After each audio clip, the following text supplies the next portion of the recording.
An understanding of basic statistical principles is essential to the study of distribution and determinants of health and disease in a population. Good day, I am Dr. Penny Adversario. We are here to learn about the two main branches of statistics, the concept of population and sample, ways to describe and summarize data, how to compute and interpret a summary measure, and the process of estimation and hypothesis testing. Bio means life, and statistics is the science that deals with the collection, organization, analysis, and interpretation of data. And so biostatistics is the application of statistical methods to life sciences like biology, medicine, and public health. And in public health, it entails systematic collection of data from where health indicators can be derived and used as tools for decision making. And in any information-based decision-making process, healthcare providers, lawmakers, and researchers have turned to data analytics to allocate resources, to predict surges or downtrends, to improve patient care and outcomes, and employ preventive measures. There are two main types or branches of statistics, descriptive and inferential. Descriptive statistics is a method to summarize and present data in a form which make it easier to analyze and interpret. And inferential statistic is a method to make generalizations and conclusions about a target population based on the result from a sample. To illustrate this distinction, if Pag-asa computes for the average daily amount of rainfall every month for the past year, then this belongs to the field of descriptive statistics. They are simply describing the amount of rainfall for the past year. Consequently, based on that data, Pag-asa can now predict the amount of rainfall for next year, and this exemplifies the field of inferential statistics. Descriptive statistics entail summarizing and presenting data in text, in tables, graphs, and summarizing figures. In an APA-style paper, use a table or figure when it's a clearer way to present important data than describing it in your main text. This is often the case when you need to communicate a large amount of information. If the data you need to present only contains a few relevant numbers, try summarizing it in the text, potentially including full data in an appendix. If describing data makes your text overly long and difficult to read, a table or figure may be the best option. In textual presentation, data is simply narrated. This is used for small data sets or when the information can be summarized in one sentence. Tables, on the other hand, provide a compact way of presenting large sets of detailed information. It allows for comparisons and shows possible interrelationships between variables which may not be apparent in a narrative listing of data. It can provide counts, proportions, percentages, totals, and averages. It must be clean and uniform, provide only what is necessary, and must have clear, concise headings, captions, or entries that jibe with the textual description. These are the typical parts of a table according to APA guidelines. First of which is the table number, which should appear as whole numbers and not as suffix letters or fractions, such as example table 5A or table 5.1. Tables should be numbered consecutively and separately from the figures in the order of their first citation in the text. The title should be short and self-explanatory, capitalizing the first word as well as all proper nouns and adjectives.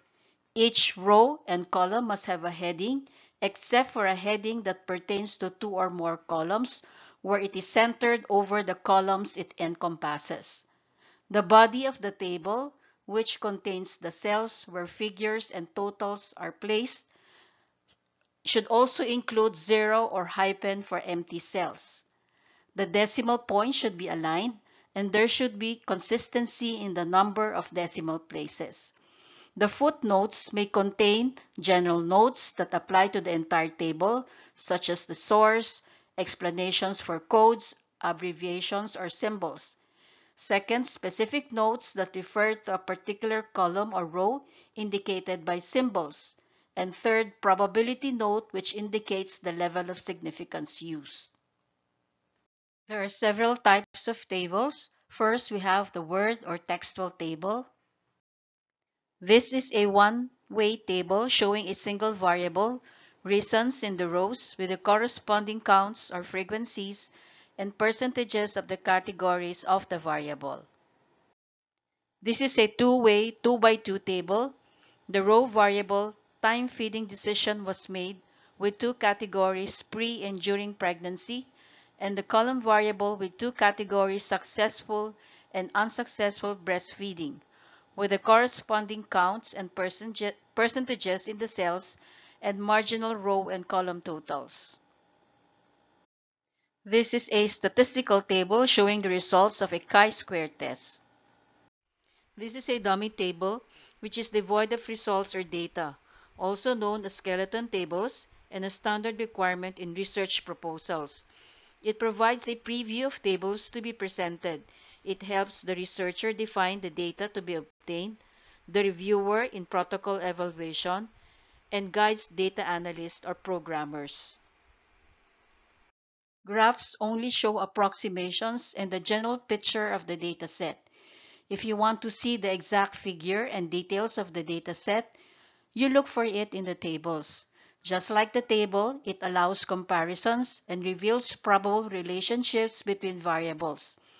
It should be accurate, meaning the scale should have equal increments to represent equal numerical units. It should be clear, meaning the variables in the x and y axis should be labeled. It should be simple and professional looking. Avoid frames and grid lines which do not convey data, and optical illusions like broken lines, markers, or hatching fill patterns. So these are the parts of a typical graph. In APA figure, captions are below the figure, which include the figure number and the title. They are numbered like tables starting with 1 and continuing in whole numbers throughout the text. The axis should be labeled properly. For example, the y-axis, which is the vertical axis on the left side of the graph, is labeled as DBP or diastolic blood pressure, with the text in heading caps parallel to the axis. The x-axis, which is the horizontal axis, is labeled as age in years. The scales should be proportional. The legends must be presented within the dimensions of the graph, never outside it. You also have your tick mark labels and your tick marks, and the data rectangle with the data symbols. And there are several types of graphs, and each type has its purpose. This is a pie graph on the type of healthcare facility among respondents to a survey. A pie graph is used to show breakdown of a group or total when the categories are not too many, between 5 to 8. The arrows indicate the ordering of the segments, which starts from the 12 o'clock position, running clockwise from the largest to the smallest proportion, coinciding with the darkest to the lightest shade. It is recommended to use different shades of a single color rather than different colors. The second type is the vertical bar graph, and this is used for comparison of absolute or relative counts, meaning percentages or rates, between categories of a quantitative discrete variable. The number of depressive symptoms is the quantitative discrete variable and is placed on the x-axis, and the absolute count, which is the number of respondents presenting with depressive signs and symptoms, is placed on the y-axis. Comparisons between the categories or groupings are made on the basis of the heights of these bars. From the graph, it can be seen that most call center agents have been experiencing at most 2 depressive symptoms for the past 2 weeks. The next type is the horizontal bar graph. The horizontal bar graph is used for comparison of absolute or relative counts between categories of a qualitative variable. For this example, the qualitative variable type of disposal containers is placed on the y-axis, and the absolute count, which is the number of barangay health workers using a particular disposable container, is placed on the x-axis. Comparison between categories or groupings are made on the basis of the lengths of these bars. From the graph, majority of healthcare workers use sharps and needles using puncture-proof container. The component bar graph is preferable over pie in situations where the compositions of two or more groups are to be compared. In this example, there were more of household cleansing agents ingested in self-poisoning and more of hydrocarbon ingestion in accidental poisoning cases. The histogram is a graphical representation of the frequency distribution of a continuous variable. The horizontal axis is a continuous scale, and for this example, the continuous variable is cholesterol level. The vertical scale shows the relative frequencies. If the frequencies are plotted against the corresponding midpoints of the classes, and the endpoints are joined to the horizontal axis to close the figure, the result is a frequency polygon. The advantage is two or more distributions can be depicted in a single graph, such as comparison of cholesterol levels between males and females. A line graph is used to show changes of the variable with time. The time variable year from 2011 to 2020 is placed on the x-axis, and the total number of dengue cases is placed on the y-axis. As noted in three regions of the country, NCR, Region 4B, and Region 8. The peak noted in 2019 coincided with the reported dengue outbreak in most regions in the country. By 2020, there was a noted decline in the number of cases concurrent with the COVID-19 pandemic. To show the relationship between two quantitative variables, preferably quantitative continuous, a scatter plot is best. A perfect upward straight line indicates a direct positive, high, and significant degree of correlation between the variables. The quantitative continuous variable is pulse rate, taken using manual method and via pulse oximeter. The upward trend shows a high degree and direct correlation between the two methods for measurement of the pulse rate. This is a summary of the type of graph, the nature of the variable, and its use. The third type of describing and presenting data is through the use of summarizing figures, which can be quantitative or qualitative. Under qualitative, we have measures of frequency and location, and under quantitative, we have measures of central tendency and dispersion. Measures of frequency refer to counts, ratios, proportions, and rates. A count is the absolute number of persons or elements with the characteristic. The ratio is a single number representing the relative size of two numbers. To make this ratio more convenient to use, by eliminating so many decimal places, you need a multiplier, which is k, that comes in multiples of 10, such as 100, 1000, or 10,000. The proportion is a special type of ratio, where the numerator is part of the denominator. If the multiplier in a proportion is 100, this translates to a percentage. Measures of location refer to percentiles, deciles, and quartiles, which are basically used to compare a given value with some normal or standard value, as in measurements of ability and intelligence, determination of normal range of laboratory values, and interpretation of growth charts.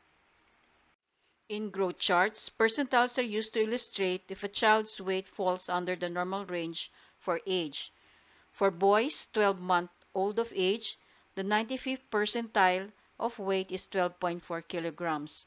This means that among 12-month-old boys, 95% weigh less than or equal to 12.4 kilograms and only 5% weigh more than 12.4 kilograms. Under quantitative measures are the measures of central tendency, mean, median, and mode. The mean or average is the sum of the individual observations divided by the total number of observations. In getting the median, First, arrange the values in an array from lowest to highest. If the total number of observations is odd, the middlemost value is the median. But if the total number of observations is even, get the position of the median using the formula n plus 1 divided by 2. The average of the values attached to those positions, or the two middlemost value, is the median. The mode is just the most frequently occurring value in a set of observations. In this example, 10 men with high serum cholesterol participated in a study to determine the effects of diet on cholesterol. At the beginning of the study, their serum cholesterol levels were as follows. To get the mean, add the individual observations or values, then divide by the total number of observations, which is 10, and that is your mean. To get the median, arrange from lowest to highest, then get the position of the median using the formula n plus 1 divided by 2. So it is the fifth and the sixth observation. You get the average of the fifth and the sixth observation, and that is your median.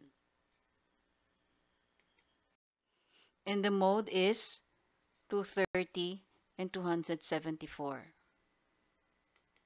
And these are the interpretations for the measures of central tendency. The choice of what summary measure to use, be it a mean, a median, or a proportion, will depend on the scale of measurement and the nature of the distribution of the variable. But before that, we need to define what a variable is. A variable is a measurement or characteristic, the value of which differs from one individual to another, from one setting to another, or from one instant of time to another within the same individual or setting. Take, for example, the weight of a newborn. It differs from one newborn to another. It differs if taken using the neonatal weighing scale versus that if you have to subtract the mother's weight from both of the mother and the baby. And it differs if taken at birth or 10 days after because of physiologic weight loss. There are basically two types of variables, quantitative and qualitative. Quantitative variables are measured and ordered according to some quantity or amount, and the values can be expressed numerically. There are two subtypes, discrete when they are expressed as whole numbers and integers, and continuous when they are expressed as fractions or decimals. Number of physician visits is a quantitative discrete variable, while mean waiting time in minutes during physician visits is a quantitative continuous variable. In qualitative variables, on the other hand, the categories are simply used as labels to distinguish one group from another. Examples are urgent and non-urgent visits to the emergency room. There are 4 scales or levels of measurement: nominal, ordinal, interval, and ratio. Under quantitative, we have interval and ratio, and under qualitative, we have nominal and ordinal. An ordinally scaled variable can be both qualitative and quantitative. In nominally scaled variables, the classes to which individuals or objects may be assigned are numbered or named. They are best summarized and described using counts and proportions. In ordinally scaled variables, the classes to which individuals or objects may be assigned are ordered or ranked, and there are two subtypes. This is qualitative ordinal, which is best summarized and described using counts or proportions. This is quantitative ordinal, and this is exemplified by ratings and scales, or your visual analog scales for pain assessments and your Likert scaled responses. They are best described and summarized using the median. In interval scale, there are exact or equal distances between categories of the variable. The 0 point is arbitrary and does not mean absence of the characteristic.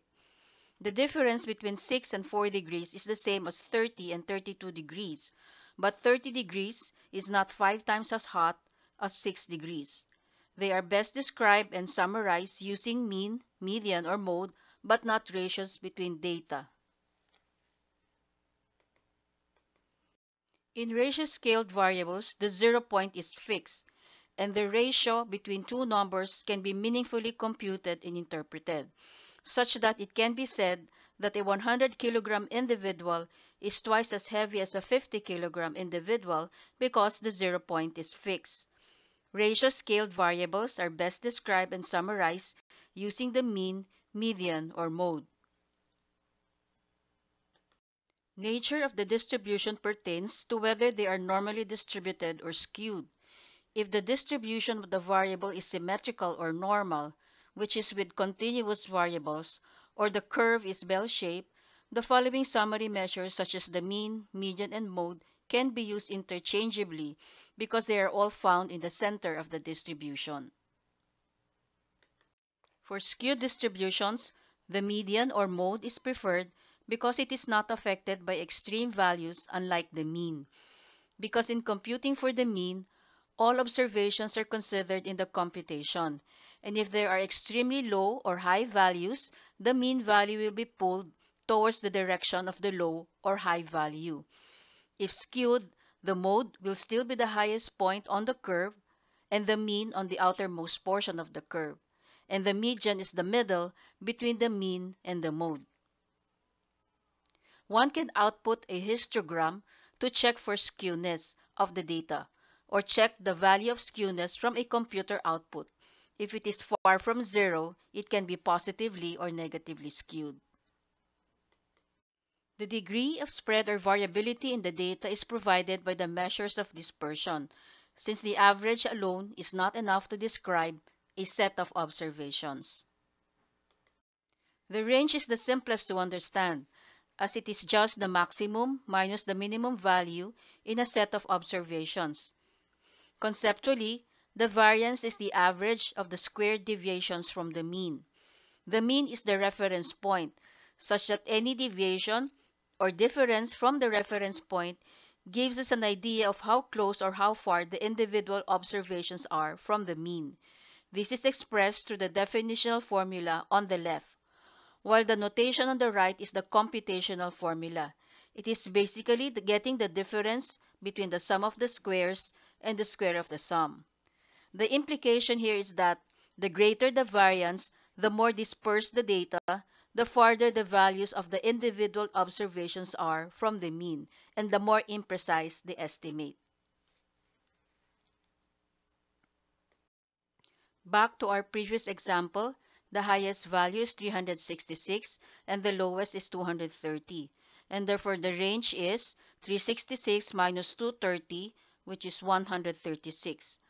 Based on the computational formula for variance, you need to get the square of the sum of the cholesterol levels, which is 2,823, and the sum of the individual squared values of the cholesterol levels, which is 813,801, and substitute this into the formula to get the variance, which is 1,874.2.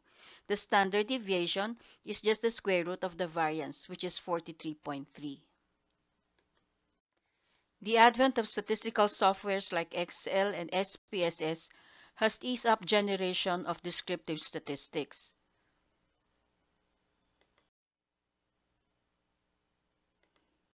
Another measure of dispersion is the interquartile range. It is the difference between the 25th and the 70th percentile, or the first and third quartile. It contains the central 50% of the observations.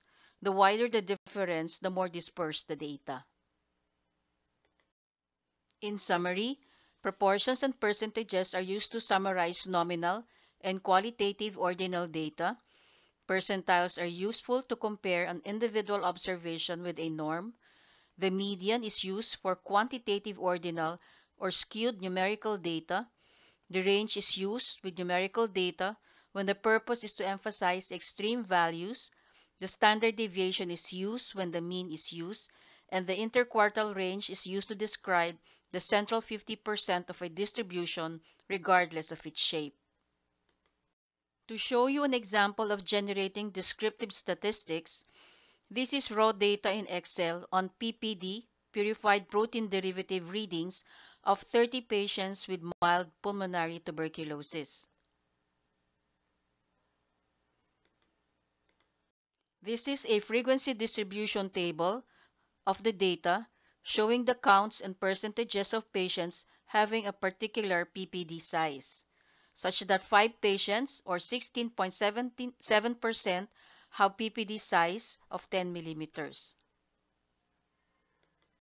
This is a stem and leaf plot which provides a tally of the observations. A vertical line is first drawn, then the first digit of the observation, called the stem, is placed on the left side, and the second digit on the right, representing the leaves. Since there are 5 individuals with 10 as PPD size, you get 5 zeros, and since there are 4 individuals with 11 as PPD size, you get 4 11s, and the total are 9 individuals having PPD sizes of 10 and 11. This is a computer output of the measures of central tendency and dispersion. The vertical bar graph of the PPD readings, which are considered quantitative discrete. This is a box plot of the data with the top at the third quartile and the bottom at the first quartile. The length of the box is a visual representation of the interquartile range, representing the middle 50% of the data. The location of the midpoint or the median of the distribution is indicated with a horizontal line inside the box. Inferential analysis is a method to make generalizations and conclusions about a target population based on the result from a sample, because most of the time, a researcher does not have access to the entire population. This is achieved through the process of estimation or hypothesis testing. Population is the entire group of individuals or items of interest in the study. It is the group from which representative information is desired and to which inferences will be made. The sample is a subset of that population selected to be representative of the larger population. Sampling is the act of studying and examining a segment of the population to represent the whole. More on sampling designs and sample size computation in your second year. Estimation as a form of inference is the process by which a statistic computed for a random sample is used to approximate or estimate the corresponding parameter. The parameter is a numerical constant obtained by observing the total population. The statistic is a numerical variable obtained by observing a random sample from the population. These are examples of estimating a population mean, which is the average blood lead levels of children aged 3 to 6 years old residing near a garbage dump site, and estimating the proportion of children with abnormal blood lead levels considered to be more than 5 micrograms per deciliter. The single number is the point estimate, and the two numbers represent the interval estimates, within which the true population value is expected to lie with a certain degree of confidence.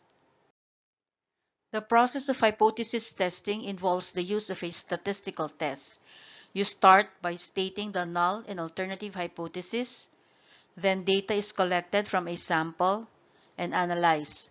The significance of the result is determined by running a statistical test. When the probability of occurrence under the null hypothesis is true, meaning the sample results support the hypothesis, we decide not to reject it.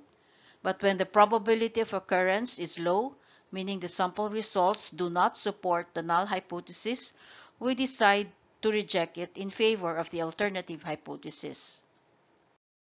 These are the steps in hypothesis testing.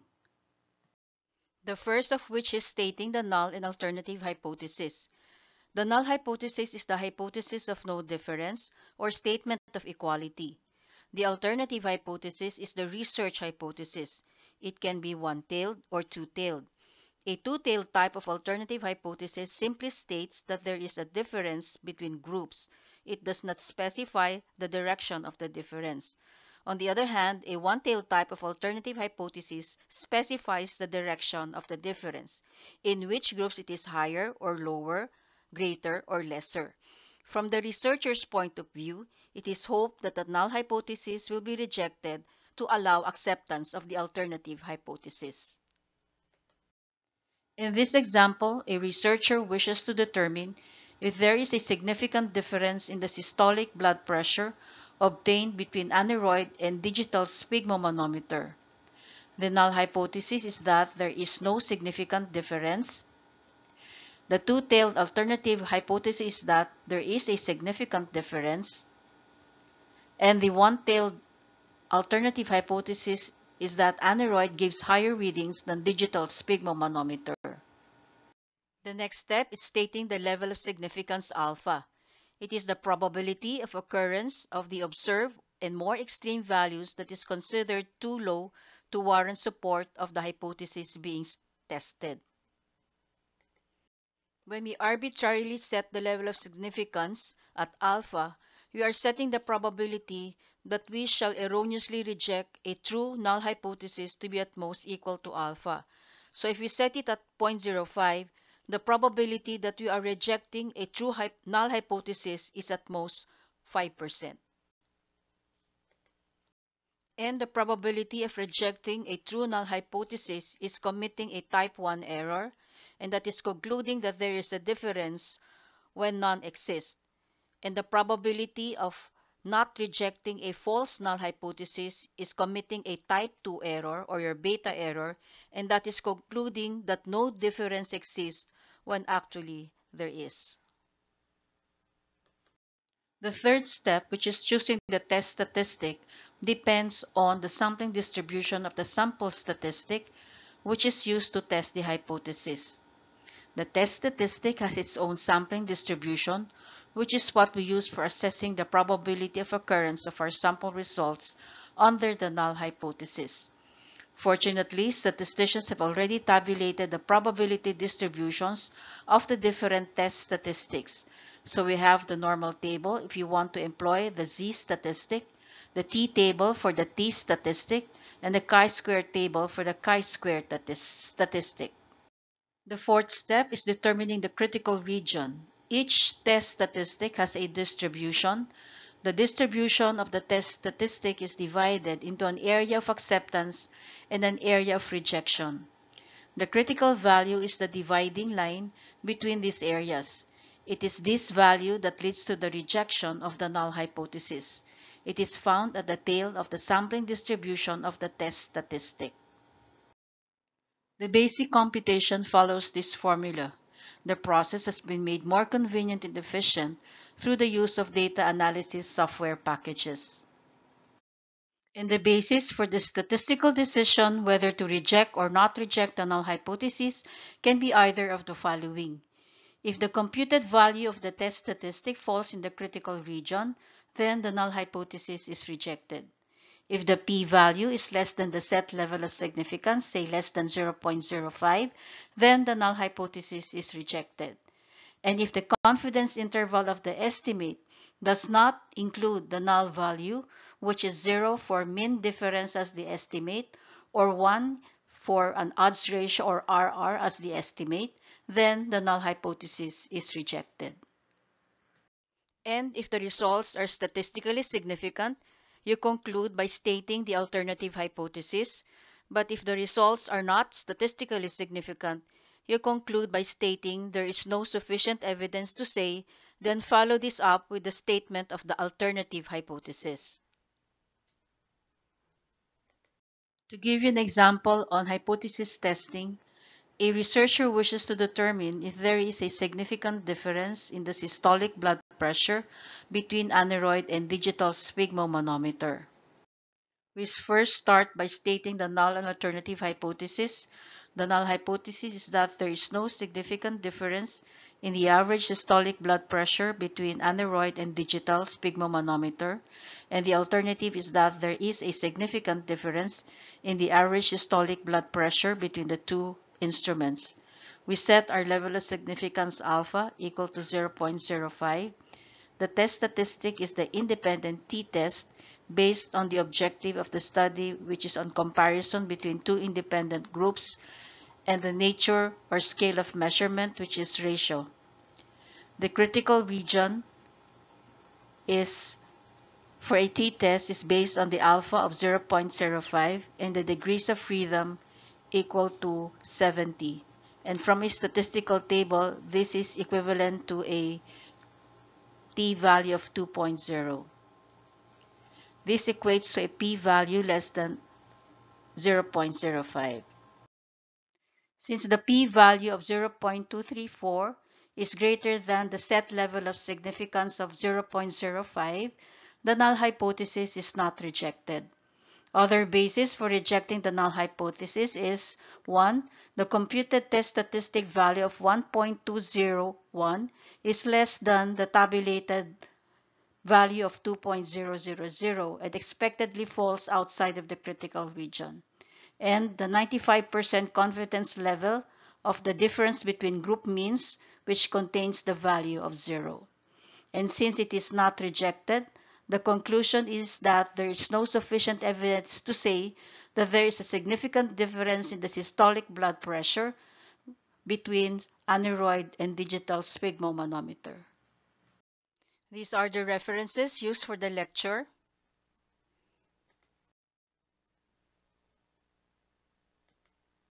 Good day and thank you for listening.